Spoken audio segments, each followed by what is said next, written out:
Right. Okay. We're at 11:01, so we'll make a start, and hopefully anybody that joins will be able to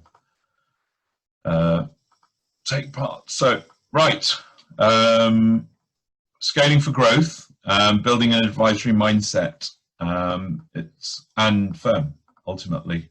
So hopefully you can all hear us.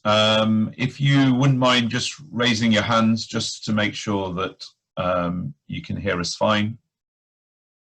Great, thank you so much. All right, this will be recorded, or is being recorded, I should say. So please, if you do have to dip out, you will be able to get hold of this shortly. So for those of you that don't know me, I'm Vipul, Chartered Accountant, Chartered Tax Advisor, trained with a small firm and worked for a couple of the big ones before I set this up. Seems like a very long time ago. And what do? We support accounting firms. So I won't labour the point there. But if you don't mind, team, would you mind introducing yourself? So if I start with Ainsley, and then if I'll then ask you to introduce Leanne and Joe, and then we'll finish up with Trent. Right, thanks so much, Vipul. Good morning, everybody, or some people it's good afternoon. I can see where they're coming from. So, hey, everyone, looking forward to a great session. I'm actually a chartered accountant, or maybe a reformed accountant.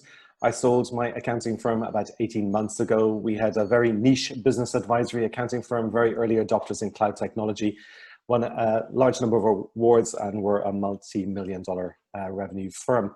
Now, I left that to create Clarity, and Clarity is a global business advisory solution helping accounting firms to create, price, package, deliver business advisory services, and doing that to scale and enabling you to get your entire team involved in delivering 100% business advisory to 100% of your clients. So just a quick say hi from me and pass you across to Leanne and Joe from Nefos. Thanks, Ainsley. Yeah, so I'm Joe from Nefos. We are an accounting firm in Cheltenham.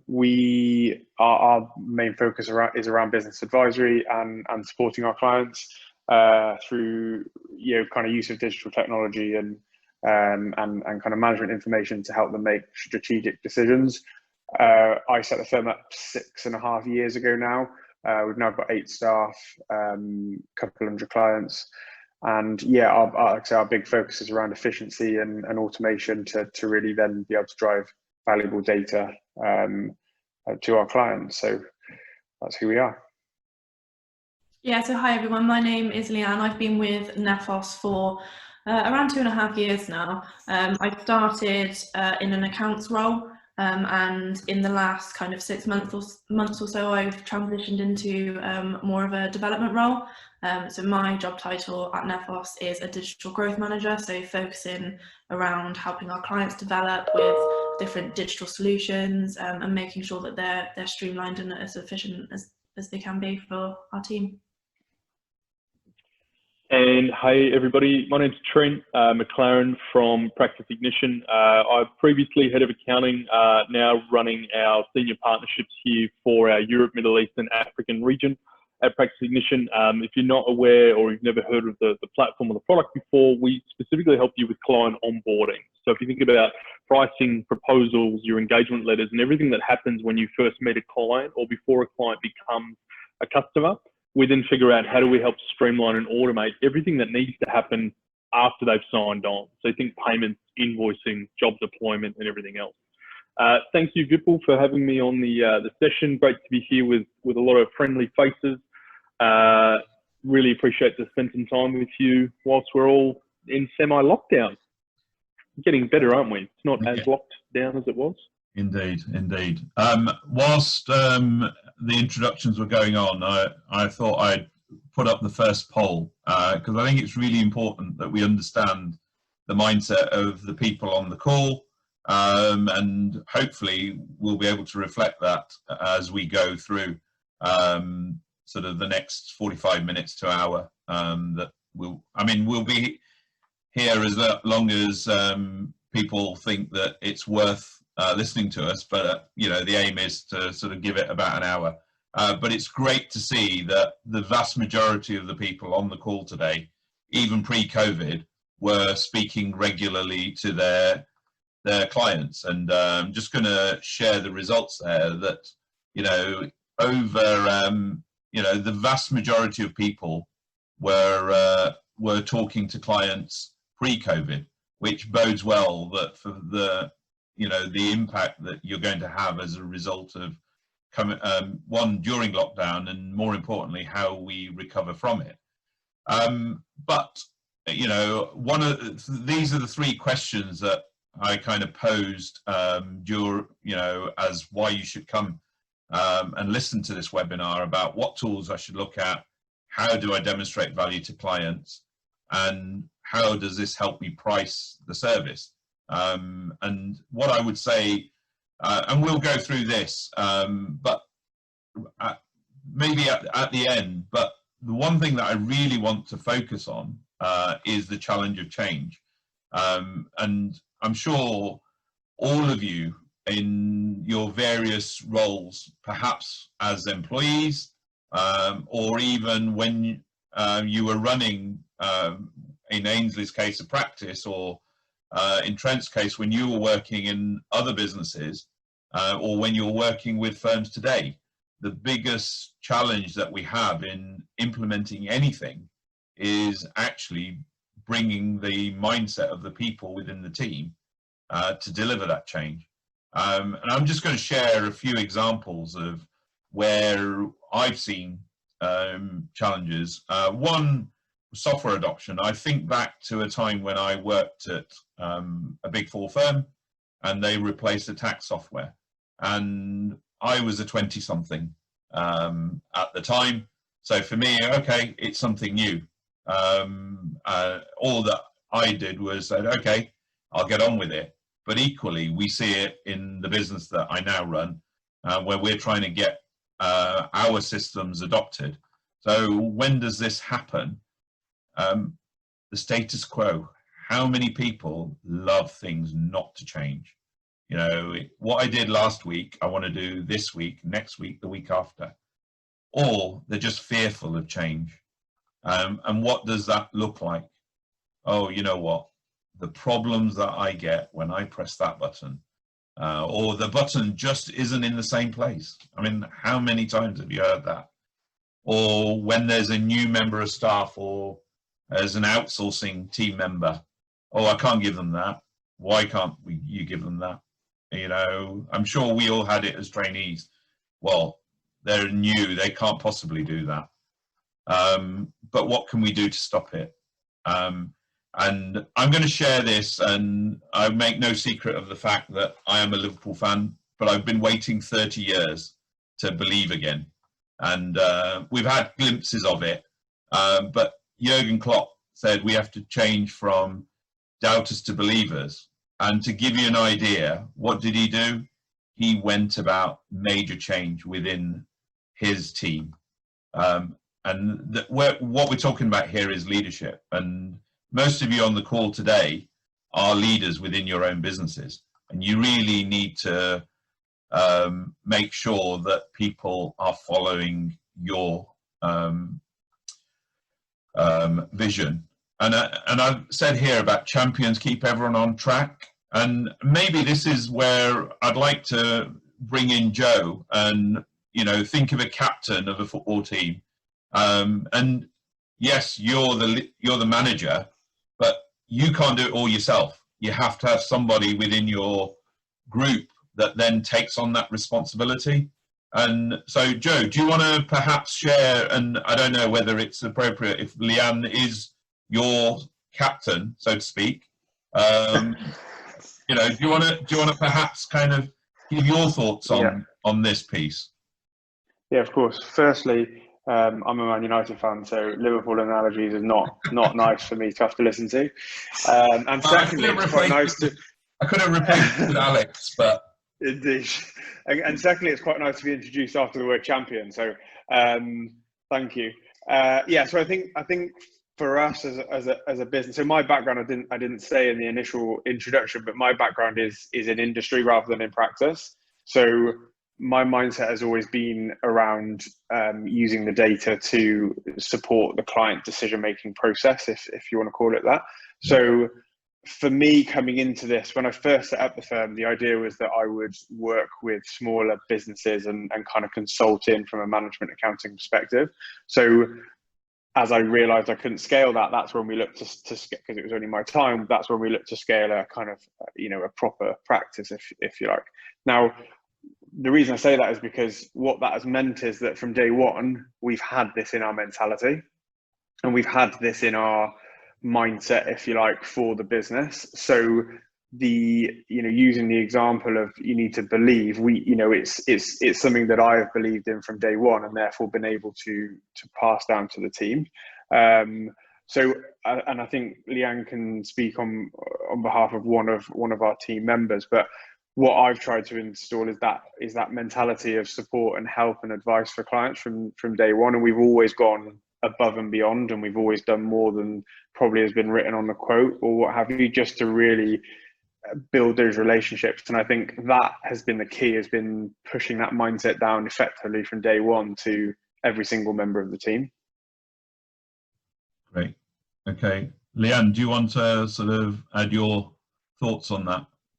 Yeah, of course. Yeah. So again, like Joe said, it has kind of been drilled into our brains from day one. The main reason why I decided to join NEFOS was because of Joe's vision and what he had planned for the business and how his kind of mentality is shown within the work that they do. And it's just something that everybody has bought into from day one. We're really lucky to have a team that are all so committed and so forward thinking and go above and beyond for every single client we have. And that's all down to the vision that Joe has. We've bought into him and this business. So it's that's going to drive us forward. Great. Okay. Ainsley, when you're talking to firms, when we talk to firms, we say they need to have a champion to actually drive through whatever change it is that we're looking for them to implement. When you're talking to firms, do you see this as a major barrier, and how do you help firms address that? Well, I mean, can I just introduce a concept before I get on to that? Yeah, so it please. is definitely very much a top-down approach. It has got to be lived, breathed from the top of the firm, and if it isn't, then that has an impact all the way down to the lowest team members. Yeah. I think the first point I'd like to get across, because Leanne and Joe are doing something quite different. For a lot of accounting firms, history has been ingrained in everything that we are as a profession, everything that we do. And that's just not from a numbers perspective, looking backwards at the accounts for the last 9 months or the last 12 months or the last 2 years. It's even when we were growing up and audit at KPMG, it was follow last year's file. You and I will probably know, don't ask me questions. This is last year's file, follow it. And so everything is looking backwards in the accounting profession. And it does take a big mindset shift in firms to start thinking to the future, about getting team members to think to the future, about getting people to think forward and forward thinking. So it's a huge shift. Everything in big organizations, particularly, is biased towards maintaining the status quo. Yeah. So everybody tries to see how something won't work, or how it couldn't possibly work for us, or why it's never going to work, rather than, if we could make this work, how would we go about doing that? And so I think that needs a culture shift from the leadership, from the top down, to be able to say, everything we need to do better. We need to do better every single day in every way. And it's not just about how we complete a set of accounts. It's not just how we talk to clients. It's everything we do in the accounting firm is how can we do it better tomorrow? And I don't want everybody running off doing it differently, by the way. This is about everybody doing it the same way, but Yep. The way we do it tomorrow, all do it tomorrow, might be slightly different from the way we do it today. And I think the point you made about a champion is particularly helpful for the connectivity between the leadership and those who are actually doing it. We do need that layer to be able to buffer backwards and forwards. And so it's great to have somebody who can interpret the leader's generally bigger vision and bigger thought process and more strategic viewpoint, down to that, where's that button going to go, as you were saying, and where does this piece of software fit in, and how does this click here, and why is this different? And I think that's why a champion really is important. And it mightn't just be one person, it might be a team of champions that you need to engage depending on the size of your firm. And that's exactly the point I was going to say is, you know, in a small firm, it may be one people, but in a larger firm or multiple offices, there are champion or champions in each of those locations or teams even. So I think if I could just really jump in really quickly as well. We've obviously worked closely with Ainsley and the team at Clarity, but also we work closely with certain other apps. And what we've tried to do is, as Ainsley just said, but have a champion effectively for each kind of project that we've got. So our Clarity champion is one of our more junior members of the team, but who's really kind of pushed on recently and really bought into the vision. So what we've said is, right, go and talk to Clarity, go and liaise with them, build this system that we're trying to build with them, obviously with our support, but you go and own it and you go and roll with it type thing. And you'll make mistakes, but that's life. You know, we need to learn how to make mistakes and how to be correcting them and move on. So we have tried to adopt that approach throughout our business, not just in advisory or what have you, but also in every kind of bit. We want to bring in a new member of the team to really champion that section, so they've got something to go with. Fantastic. And I've put a slide up there about dealing with negative influences, and it's a bit extreme, but follow or leave. But, you know, coming back to the football, the team that just won the title, only 4 of the squad were there 5 years ago. So I'm not suggesting that all of you go tomorrow and look at your teams and change them. And I'll just go to the next slide as well, about using, sometimes they may be negative at the outset, but actually if you can make them understand what you're doing and why you're doing it, and they then see the benefits, they bring other good people along that journey faster. So is that something that you guys have seen? And then I know, as we said, Joe, you came straight out of industry and set up the business in your own vision of what you wanted. But Ainsley, perhaps, or Trent, where you've worked with more established firms, what do you see these people, you know, being the champions that can help drive change faster as a result? Yeah, so the thing I was kind of going to look to, it's good to have champions, but it's also, I think communication is really key across the board with your entire business. So it's making sure that everyone in the business knows what's going on, why we're doing it, how that builds into the vision, the culture, and where we want to be at the end of this change. And that's just all part of normal sort of change management. So I think having your champion is good, and having someone go off and do something is good. But if they're not regularly coming back to you saying, hey, this is what I've discovered, this is what we've implemented, this is what you need to be aware of, then a lot of that can get wasted, because now you're creating silos of this person knows everything about Clarity, for example. But if that person's not communicating it back and training the rest of the team on what they need to do, how to do it, and showcasing the outcomes as a result of that,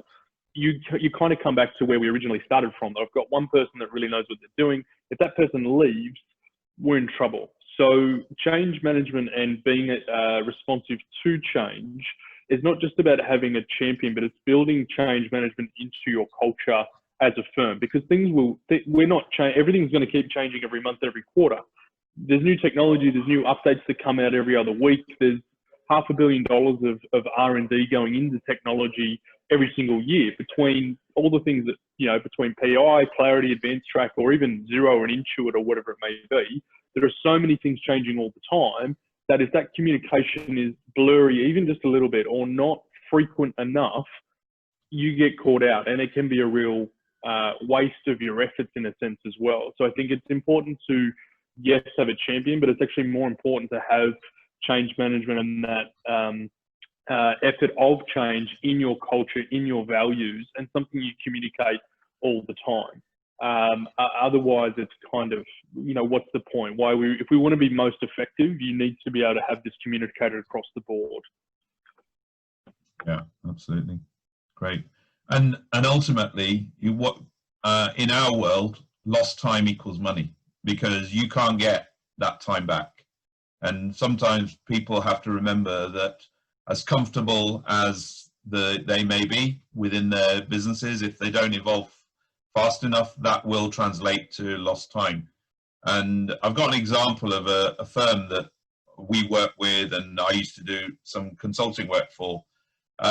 They went to a paperless office back in 06, and it sounds a bit extreme when I say it out loud in the next sort of 30 seconds, but when they implemented the new piece of software, what they then did was, so I can't remember, it was the Wednesday or the Thursday, all the staff had the training to use this document management system.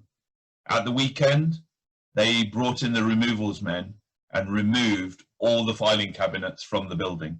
And whilst it seems really extreme, what it meant was they made a statement as the partners and the leaders within the business that we will not allow you to go and hide your paperwork in a filing cabinet, because what it means is that you can revert back to your old way of doing stuff. And I guess it's that shift that they needed. And they said, look, you can carry on printing stuff off, annotate it, and then rescan it and put it back into the client folder.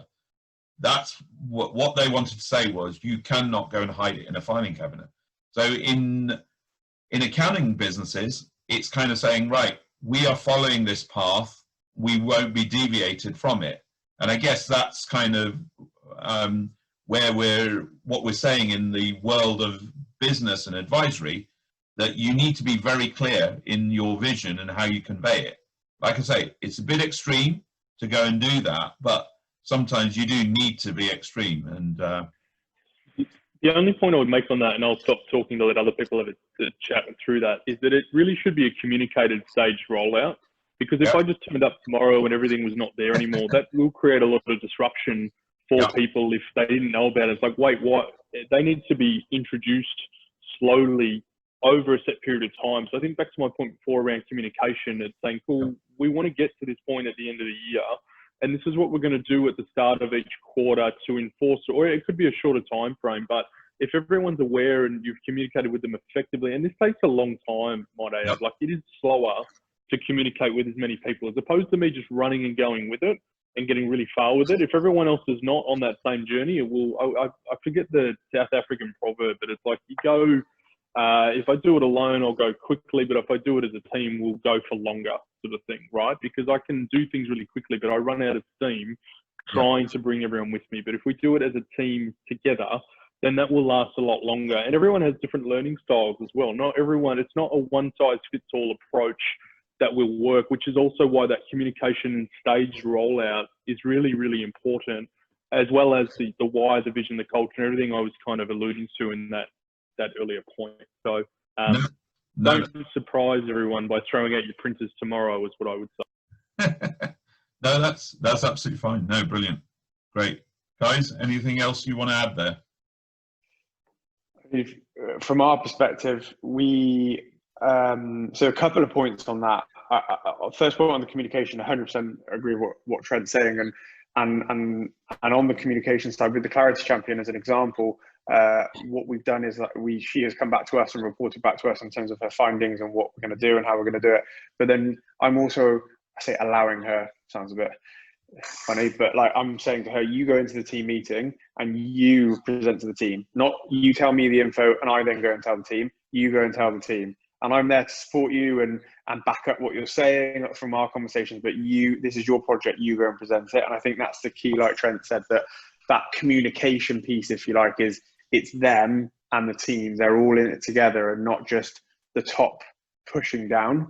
And then in terms of the paperless office thing, we did a similar thing. So as of the 1st of June, we basically said no more paper. We won't accept any paper from clients, and any paper we have will be given back to clients. But we've been doing that, Leanne, I think over the last, maybe year. As Trent said again, that we haven't just gone, we're not going to do it anymore and that's it. Over the last year, we've been transitioning. And to be honest, COVID has just fast-tracked that a little bit, because we're not seeing clients as much as we might have done in previous ways. So it's pushed people towards the receipt banks and whatnot of this world. But as Trent said, it's not about overnight change and saying this is the new way and you just deal with it and like it or lump it. It's an element of this is the vision, this is the journey. And I think, I don't know if you want to touch on it, Leanne, but that's what I've tried to portray in our business, is that vision and communicating that vision. Yeah, I will just add in there that it is the communication that Joe's had and all of the team have had. We've all worked together, we've all brought ideas, we've all made suggestions, we've all spoke to clients and clients have come back and said something, and it's all been communicated. And I do feel like it's the key part of our business and why we are where we are today, because we do all talk to each other and support each other where we can. Great. Ainsley? Yeah, Vipul, I think you've introduced a really interesting point in the mindset of accountants, which is sometimes we, and I'm talking we because I still consider myself to be an accountant, we sometimes jump straight to the solution.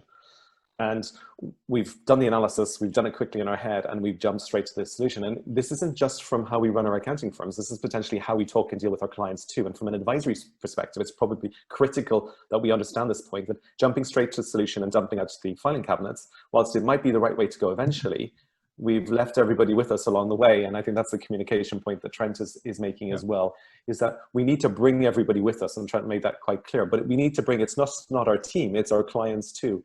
And so this is about how we don't jump straight to the solution, how we explain the purpose, we create milestones, we create actions and plans along the way, and we bring not just our team with us, but we also bring our clients with us too.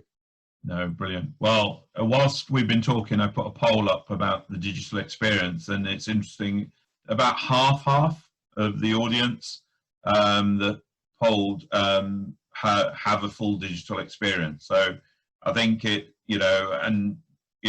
what we have seen over I've been in this industry for a long time, but obviously in my current role for the last 15, 17 years, we've seen that digital experience grow rapidly. And I think, as Joe alluded to there, that this COVID situation has probably sped that up significantly. And you see that across lots of industries.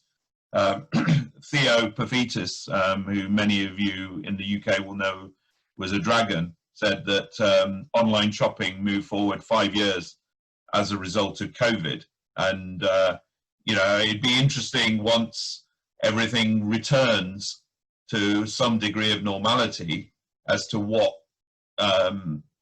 plans everyone had in terms of moving to digital, how much faster it really is, or whether people will return to type in the future. So just on that, I think, because we've been, especially for the UK, we've been in a lockdown environment or a new environment for nearly 3 or 4 months now, right?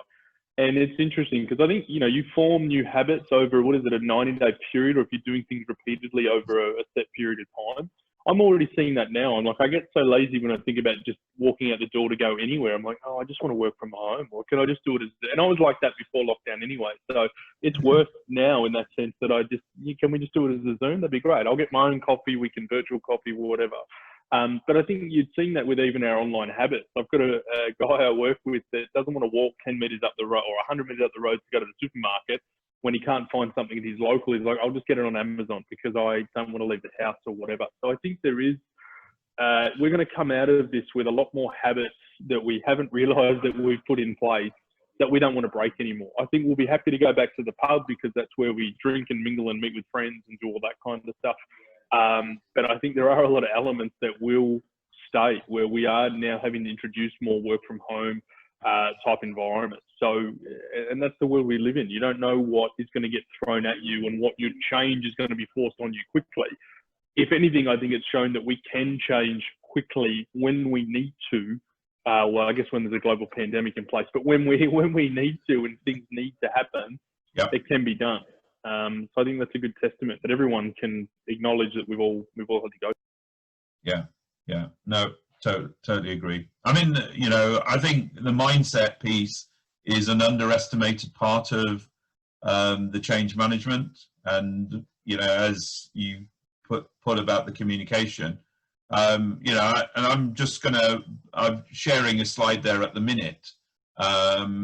A firm that we worked with, and I wish I could claim all the credit for this. I can't, but it was the communication, improvement in process, and us helping in delivering that has moved that firm from delivering 700,000 per partner to 1.6 million a partner. And I think it's so important that that you do that, and that, you know, I guess this is what we've been talking about. Take the team on the journey, but you set the path.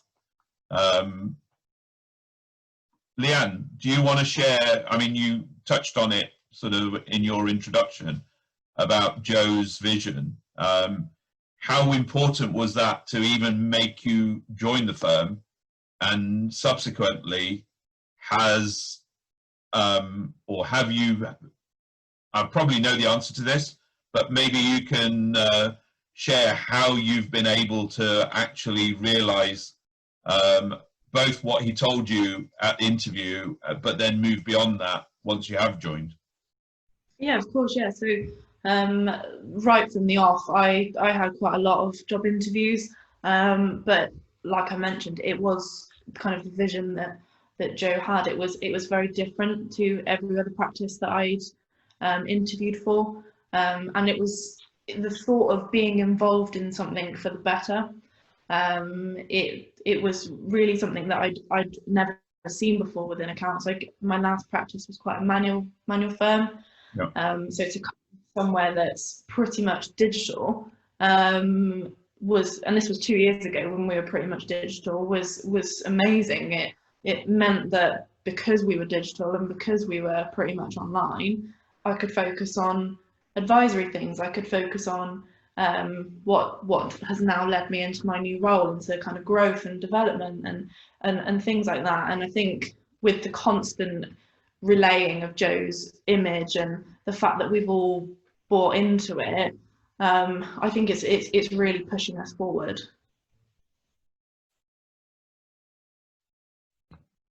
I've put a slide up there about real-time data, and I know Joe, Leanne, and you know, I know Trent and Ainsley, the firms that we all work with, are moving increasingly towards that, and that helps drive the advisory conversation. But it's really important that the more frequent the data, the more frequent the interactions can be, that helps drive that advisory piece. And I've shared on many an occasion how I have been able to do many things in my life because my parents were more successful, but that was delivered in a time when real-time data wasn't there, but it was delivered because there was that person who, my mother, every major decision that she ever made financially, for herself or for the business, she didn't do without a conversation with her accountant. But now you look at the quality of data that should be available to you, that can only happen if you really, one, follow the digital journey and make that happen, but then use that data more effectively. So, I mean, do you want to perhaps, if I start with Joe and then Ainsley and Trent, if you want to kind of add your 2 pennies worth in, that'd be great. Yeah, and I think we had a conversation earlier in the week where you talked about how crucial the accountant was in your parents' life and their business, and that kind of is how we, for you know, a few of our clients, is how we are. You know, we are not just the people on the end of the phone that talk about numbers, that talk about what tax they've got to pay and when they've got to pay it and all that sort of stuff. We're actually that kind of, you know, counsellor is probably the wrong word, but we're there to talk them through any issues that they've got and just be a sounding board. And, you know, the amount of times I sit in a prospect meeting with a client and I say, look, you're a growing small business, we're a growing small business, we're going to go through pains similarly the way you're going to go through pains. Let's talk about those pains together. Like we don't need to just talk to them about, oh, your numbers have gone up and down, or, you know, everybody knows that, you know, if they're in a business, hospitality business right now, that their revenue's dropped, you know, that's quite clear. But what we can talk through is how that's happened, why that's happened, what they can do to change that. Is there anything they can do now? How's their mindset of themselves? What, you know, how's their family like? You know, all of those things, we can actually talk it through with them. And I had a conversation with another accountant yesterday, and he said that it's been one of the most draining periods of his life. And he didn't mean that negatively, but what he meant was that all he has done is listened and been on the phone and supported. Now, that doesn't make that, you know, that's not an accountancy role. That's not anything that we were taught. That's, you know, doing the professional qualifications. That's just how your mindset is as a person and how your mindset is for your firm. So I think for us, it's just about being there, supporting, being that sounding board. And you know, Vipul, you mentioned that your mum cried when her accountant retired. We've all heard of accountants making people cry, I'm sure, but this was for a slightly different reason. And yeah, I think that's a very powerful story, that person was such a huge influence on their personal and business life that they had that effect on them. So that's what we're trying to do here, is drive that change in the industry to be there to support and advise and help, and not just crunch the numbers. Yeah, no, I mean, it's absolutely true. The first 15 years of their business life, David was there every step of the way, and the fact that he was suddenly disappearing, but he had his own goals, and his goal was he promised his wife he would retire at the age of 55 and go and do all the stuff whilst they were well enough to go and enjoy it. So it was him realizing his aims and ambitions, and if that meant that people like my mother no longer had him around, that's just part of life. But you know, he came and explained all of that, and but yeah, brilliant, fantastic. Ainsley, do you want to? Yeah, I mean, just to be clear here, technology and being a digital firm is a means to an end. It's not the be it and end all. And I was recently judging some entries for an award category. The amount of times we saw, we use Receipt Bank and Xero or whatever other combination of apps, and so we're really cool and we're really innovative, is quite staggering. So it's not technology for technology's sake. And it's the same about data. So real uptime live data is really helpful, because better data equals better business decisions. Yeah. But what our clients don't need is more data. Yeah. We're living in a completely volatile VUCA world, so volatile, uncertain, complex, ambiguous. We have been for many years, but it's just been thrown into more spin over the last 3 to 4 months. And so our clients want help. They want that sounding board that Joe was talking about. They want those insights. They want knowledge. They want sharing. They just want a sensible friend often. And the types of tools that they're asking for us, and the help they're asking for, is not complex. It's stuff that we're all eminently capable of delivering. And I think that's an important message that we need to share with our team here. Small business owners aren't looking for complex answers to complex problems. They want to be able to sound off against us. They want our knowledge and insights from what happens in other industries. They want our knowledge and insights into their numbers. They don't want us to spew more pretty graphs and pictures and data at them. They want help. And it's just being there and giving the support on cash flow management, on access to the right cash at the right time, at the right price, helping them with their numbers, understanding what they mean, getting access to their numbers, helping them with planning. This is nothing complex that we cannot deliver. This is really basic things that small business owners are looking for from us. And at the moment, we're in this perfect advisory storm where everything that they've been asking for the last 3-4 months on cost reduction, cost control, break-even analysis, where am I going? How can my business survive on this and that? Cash flow projections, three-way projections, you name it. It's all the things that they really needed for a long period of time. And that's why I'm hoping that we can leverage that now, and that the impacts that if accountants have been and being the front line for small businesses over the last couple of months, small business owners are absolutely seeing the importance of having a great accountant who's there to help them. So I'm really hoping that it's not just digital for the sake of digital, but we're using digital to make a much better client experience and to be able to deliver more to the client, leveraging the power of digital. And in that sense, Yeah. go on, just Trent, do you want to go and then I'll... All I was going to add to that, because I know we talk about digital a lot, and I'm a big digital guy, so don't take me out of context when I say this, but it's not about digital, it's about getting the outcome. Like, it doesn't matter if, honestly, if I can give the client the answer, it matters a lot less how I get it. It matters a lot more internally in terms of how I manage my business and how much it costs me to get that answer for the client. And we know digital helps improve the margin and the speed to delivering the outcome. But at the end of the day, it's about having a trusted, honest conversation with the client where you can deliver an outcome. So I'm very pro digital, but if you're sitting there going, we're just not digital, I'm like, focus on the client outcome. If that is really, really good and you can help them be trusted and you that trusted relationship in place, that's your job. Your job is to help them succeed, make better decisions. I want you to be digital, but at the same time, I want you to, what's more important is that your customer gets the outcome they need. And that's all I would say. Yeah, no, absolutely. Sorry, Vipul, I know you wanted to talk, but just really, really quickly on this. Yeah. Do you know something we did, or I did as well, right? So we're massively digital. Same with Trent. I'm a digital geek. I love all things tech, and as Leanne will know, there's always something turning up at the office with tech on it, or a new software that we've decided to introduce.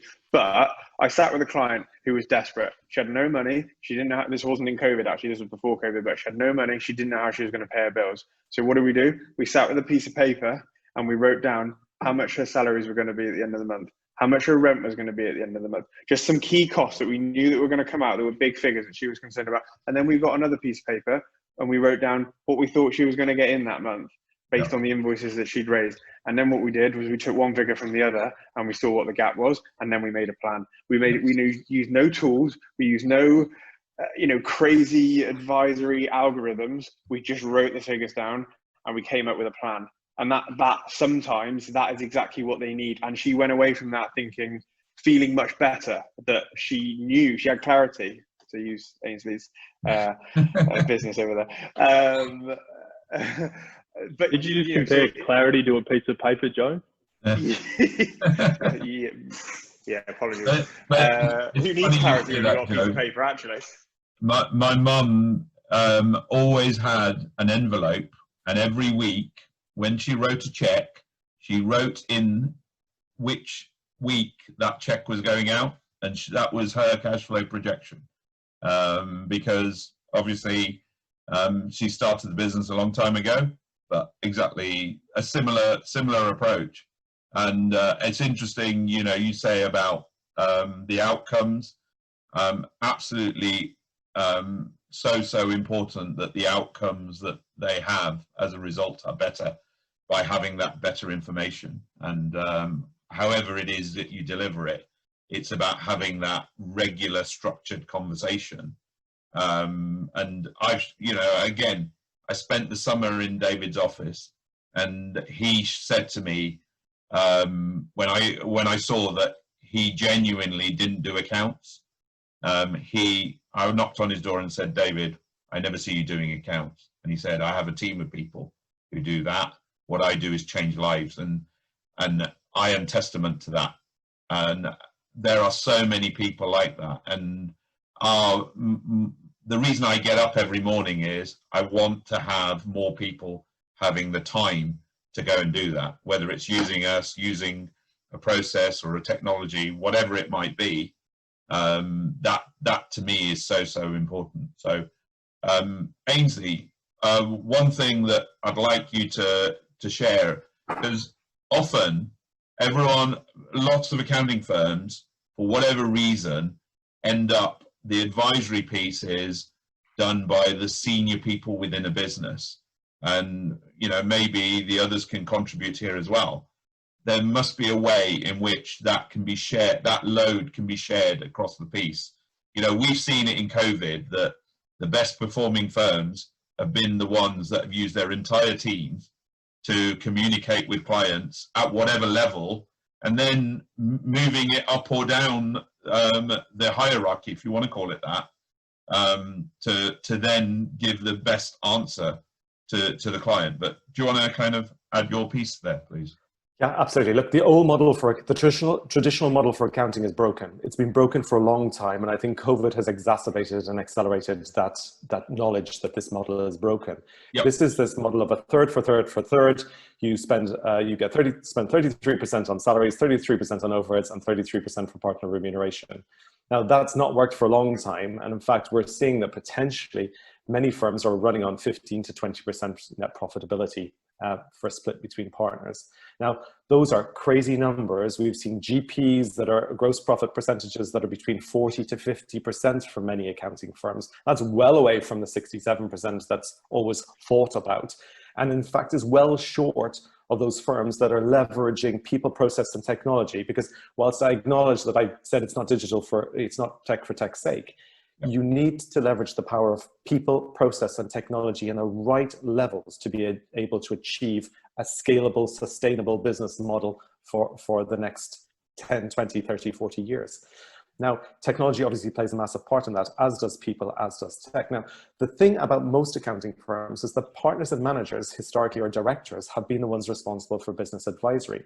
Now, that's led to high fees for business advisory naturally, and obviously it's led to a scarcity because not everybody can deliver business advisory. Now, if you look at all the studies from what small business owners want from their accountants, and we can argue black and blue about the quality of those studies and how many people were asked and who was asked, effectively all the time small business owners are asking for more help from their accountants and they want to pay less money.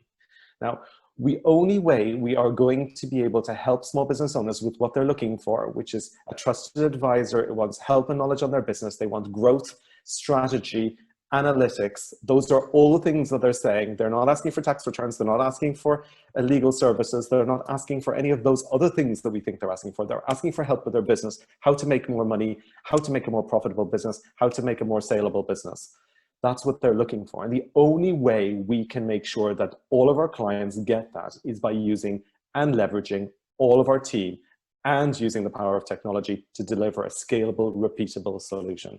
So this isn't, we can talk around in circles. We can say, you know, it's a move from compliance to advisory. It's how we combine compliance and advisory and all those gentle things. The reality is small business owners want more help. It's our duty as accountants with the knowledge and skills that we have to be able to help the small business owners with what they want. And the only way we can do that as a firm and to be able to get to 100% of our clients, because why should we only be focusing on the top 10, 20%?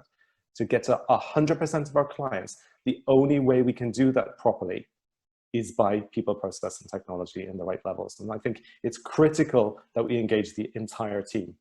Yeah, yeah. We've built a calculator, by the way, for firms so that they can see, and Joe's been through this, they can see the difference between what a compliance or what their existing profitability is like, what with engaging the team and being able to deliver to all their clients some element of business support. And this is good enough sometimes. Perfect is difficult and costs money. So good enough is good enough. So let's deliver a good enough solution to all of our clients. And what does that mean for your business model? And we built that for accountants to just flip the mindset shift. And Joe has been through that. And I think it's an interesting eye opener because even we who get numbers sometimes get shocked by numbers. So they should go on our website and have a look at that calculator. No, that's brilliant. So, you know, for the audience, you know, make sure you reach out to Ainsley and have a chat with him and his team about how they can help you on that. You know, and Joe's an example of a firm that's kind of helping, you know, using those tools to deliver more, but not just for the firm. I always say it comes from the clients. If clients are more successful, you can't help but benefit from being more successful. So, yeah. If you just want a quick take from the firm's perspective, we hired a management accountant back in March to support me, if you like, because as we were talking about, it always came from the top. And this person has really kind of taken on the role and they're absolutely flying with it. And this morning, he has trained two of our more junior members of the team on initial calls to clients using Clarity, for a plug for Ainsley, to deliver that initial conversation around the advisory piece and how we can support them. So it comes back to exactly what you've just said, that it isn't me. It isn't just the guy who's doing the management accounting stuff now. It's actually, we're really pushing that all the way down the team to even the more junior members of the team to have those initial conversations. Yeah, no, fantastic. I'm conscious we're coming towards the end of our kind of hour. So I've put another poll up, and I just want to kind of ask the question here, because, you know, we talked about it all coming from the top. And I don't know, perhaps it's because I grew up in a business. Even when I was an employee, I didn't necessarily think like an employee. And I always realized that I'm working for a group of people whose house is on the line. So it was my job to make sure I did the best job I could to help them grow their business and do what I came into the profession for, which was to make a difference to the businesses that I worked with. But it's a reminder that actually it is ultimately the owners of the business whose house is on the line.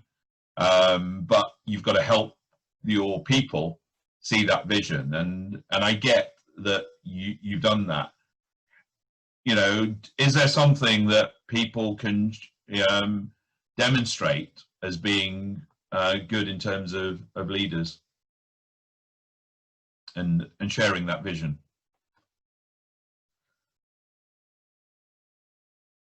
Anyone? I think Trent needs to jump in.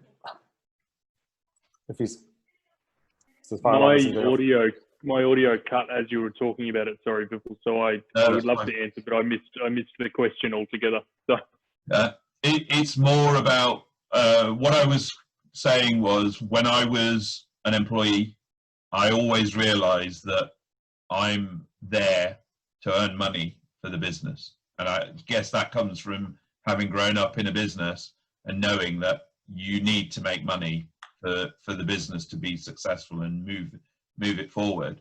I didn't necessarily always get told that by my bosses, but I understood that. But not everybody will understand that. How does the leader of the business share that vision in a way that makes those behaviors change? There's two fronts, if I can answer on some of that, because even just in our own business, so we've gone from 60 staff to 120 staff in the last 6 months. So we've gone through some big changes, and the biggest concerns we had, we met as a team conveniently in Bali last year, which was fantastic. I would highly recommend doing that if you get a chance. But the biggest thing we talked about for 4 days was culture, and how do we make sure that another 60 people coming into the business doesn't topple over all the amazing things that we've built. Now that happens at a broader level in a one-to-many environment, but it also happens in a one-to-one environment as well. So that when I sit down with my team, and you can do it in surveys as well, if you're trying to get one-to-one feedback on how they're feeling about changes that are coming in place, you know, are you comfortable, are you uncomfortable, do you have any feedback, do you have any recommendations? But getting one-to-one and having your one-to-one team, you're meeting with your team, whether it's, you know, fortnightly, monthly, how often you're doing it, is also a great way to gauge what are they passionate about, what do they care about. Some people do just want to get their 9 to 5 in, do the check and go home. Other people are a bit more bought in. They get empowered by projects that you've given them to take on and say, yeah, actually, I feel like this feels more meaningful for me. Again, all of your team are going to have different preferences on what's important to them and what they want to get out of their career or what they're striving for. It's always really important to ask them, what are your aspirations? What do you really want to do in your life? Because for me, anytime I've met a team member, especially when they're young these days, right, it said, look, if we can have you for more than 2 years, thank you so much. Like, that'd be fantastic. But knowing that people get unsettled sometimes and they might want to leave after 3 years or whatever it is, how do I help you have the best time you can while you're with us?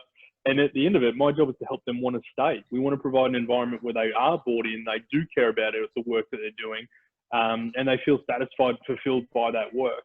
So we talked about the very start around culture and getting everyone in line on the right. This is where that happens. Some people don't always want to fit that mold, right? We talked about, I think you said before, you know, you had 4 of the original team left by the end of it. Now, that's not to say that the rest of the team were bad eggs and they needed to move out or whatever it may be, but you're also going to end up hunting for people that have that believe in your vision that you want to put forward. So, I mean, you could do a whole nother webinar and session just on team management, building culture, and how to do all that kind of thing. Hopefully what I said kind of makes sense, but it's a very big topic, and team management is probably, it's more important than the tech and everything else, because you need those people to help facilitate on all of those things. The team needs to interact with the tech, the team needs to interact with your clients, and they're a big part of the process. They're the ones that help that process move along, especially when processes break, which does and will always happen. Things don't always go perfectly as planned, and you need real humans to help pick up the pieces on the back of that. Brilliant. Well, it's interesting, one of the comments made there, you know, one of my old bosses, one of my first bosses actually, said, Vipul, we always knew we couldn't always keep hold of everyone, but we hope we gave you the tools to go and make an impact somewhere else. And, you know, and that's fantastic attitude, and, you know, the culture, you know, professionally, it was a great place to be. But things happened and I ended up moving on. But he was, you know, very complimentary in the sense that, look, and I did genuinely have a great deal of respect for the people there, even though I'd left there many years prior. Ainsley, Joe, Leanne, is there anything that you want to add? I mean, I've got the slide there, and I put that in, and Jurgen can be replaced by partner, boss, whatever it is.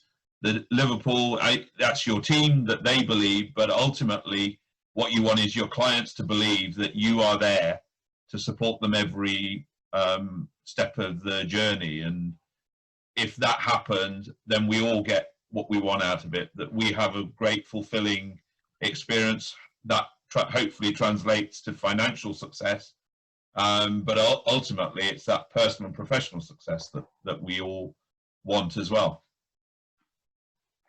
Yeah, and I just quickly on that, I'll allow the Liverpool thing, and I'll actually give you one as well. So I read an article about like kind of the 10 defining moments of Liverpool and how they, you know, how they got to where they got to. And I don't know if people will remember if they're football followers, but there was a game very early on for Jurgen Klopp, and Liverpool drew 2-2 with West Brom at Anfield, and he took the team to the Kop end, and he stood there with the team all lined up, and they all celebrated, as in they kind of, you know, bowed to the fans and celebrated the fans and whatnot in front of, because they scored a last minute equaliser against West Brom, and he got ridiculed for that, and the team got ridiculed for that, because it was seen to be, you know, for them it was like they should have been better than that. They shouldn't be celebrating that. But what he was building there was that winning mentality and that success mentality. But not only that, he was getting the fans on side, and he was building that relationship between the team, the players, and the fans. And I think that clearly now has, you know, has worked, and clearly now his vision and his kind of mentality has come into that team, and obviously it's worked. And I think that's the same here, is if we get our staff and our team to be literally as one with our clients, who, if you like, are our fans, then I think there's no reason why we won't be successful as business owners or as accounting practices. So yeah, I just thought that I'll let you have the Liverpool thing as well. And I thought that was really important, because I laughed at them, don't get me wrong. I thought that was very interesting, how that at the time, what it looked like, and now when we're looking back at what that actually did to the team and to the mentality of the club. Yeah, well, I mean, you know yourself as a United fan, Fergie nearly got sacked, and it was similar things that happened there. And like I say, you could replace the names there with other successful football teams, business teams, whatever it is that you want to, you can replace that. But ultimately, what are you trying to do? You're trying to build in our instance, a successful business, but more importantly for your clients. Ainsley, do you want to kind of finish off and let people know how they can get in touch with you as well? Sure. So I think the first point is, there's this great saying, isn't there, that if you believe you can, you can, and if you believe you can't, you can't. So I think we we're sometimes flippant with phrases, but that's really, really important. But I think the bigger point behind that, and sorry, it's got to be 12 o'clock and the clock is going, in a kitchen, working from home, typical A. But the important thing to take a step back here, right, is that nothing in the world can be created without being first imagined. But nobody gets paid for ideas. Ideas don't make the world go round. It's actually implementation. Yeah. And so to help with this belief, it's actually demonstrating as a leader, demonstrating your purpose, your why every single day that you live, for your clients, demonstrating the value you can create. It's about showing people and taking them with you. And this is about how you get people to believe. It's by living, breathing, being authentic to who you are as a person, your values, your mission, your vision, and actually demonstrating what you can do. And for us as accountants, translating that back down to accountant speak, it's about showing our clients what we can do for them, what a difference we can make, and what it means to them, and what it could mean to their life, and getting them to think about that. And it's about showing and testimonials and results and sharing and communicating all those things is what I think builds this belief that the team think, yes, we can do this because we've done it with X, Y, Z. Yes, I can do this because Mary next to me did it, and she's the same age as me, and she's got the same qualifications. And yes, my clients can believe it because they know that it's going to happen because they've seen it happen for somebody else. So I think that's critical to bring the big picture down into small language that everybody else, or picture small, doable stuff that everybody can do. So it's about getting stuff done, implementation, communication, and combination of great processes in the firm, a great client segmentation and delivery system, and a great way of communicating within the team and with people. And so how they can connect with us. Sorry, this is a long-winded. Ainsley, you don't never ask me, Vipul, to answer a question, because there's some amazing people on here, so they need to wind up rather than me. But if people want to have a look at Clarity, I'd first get them to do our Success Factor quiz, and that will give them a good idea of where they sit as a firm, not just from a tech perspective, but completely across the board. And it'll also show how we can absolutely help them nail and build a really great firm that can engage their team, can build more profit for them, profitable revenue streams, more happiness, and more freedom. And I'll put that in the chat, the link. No, that's fantastic. Thank you.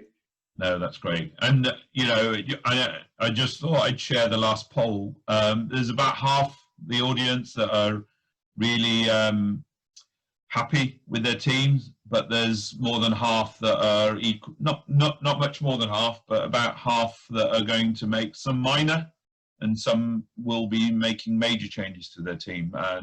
And Joe, I know you help firms implement change as well.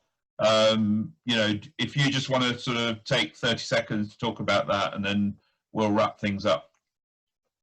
Yeah, so we obviously help clients from a perspective of advice and support and also digital transition, but we can also help the accounting firm and all their clients with some of that digital transition as well. We've got great experience now in using different apps in different sectors, and yeah, so we can help with that. We do work with both Clarity and Practice Ignition, and I'm not just saying this because they're sat on the call, but they've both been unbelievably supportive of our business and helped us through our growth, and both of those businesses are standout in my opinion in the sector, and I'm not just saying that because they're here. So I would definitely check out both of them as well. So yeah.